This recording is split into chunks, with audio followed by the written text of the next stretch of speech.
Abolish High School Football by Raymond A. Schroth.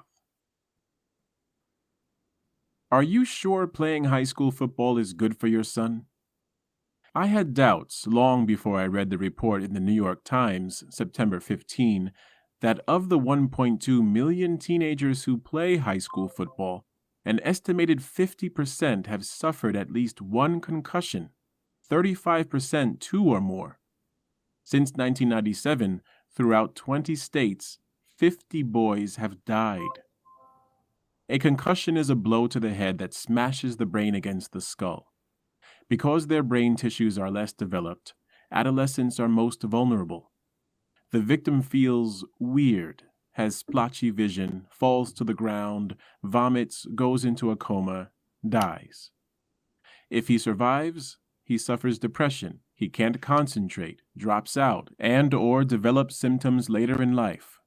Worst of all, the young men overwhelmingly told the reporter that if they thought their heads had been damaged, they would never tell the coach, because he might take them out of the game. I've felt high school football did more harm than good since I taught high school in the 1960s. Since I began getting an inkling of the damage done young bodies in both high school and college, where linemen are encouraged to bulk up to a grotesque 300 pounds in order to do more damage to the enemy, to say nothing of the damage done to their own late adolescent bodies by getting so fat. Football, especially in high school, distorts the goals of the so-called educational institution that sponsors it, turns ordinary boys into bedazzled heroes, tells them they're the kings of the corridors, coddled by teachers afraid to flunk them, as their parents try to live out their glamorous dreams over the broken bodies of their children, bashing their helmeted heads into one another as thousands cheer. Buzz Bissinger's 1990 best-selling Friday Night Lights, a popular book, film, and TV series, was, in the long run, an indictment of the small Texas town with nothing going for it but its high school football team. If the town had a library, churches, a theater, a park, if the school had any classes, we never saw them. They were irrelevant. The boys went to high school to play, feeding delusions that they would be noticed by a scout who would get them college scholarships and contracts on pro teams. But, you say, if high schools drop football, that will deprive colleges and the pros of their feeder system. Right.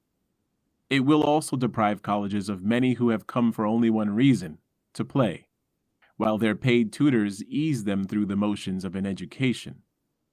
But, you say, some football players are very bright.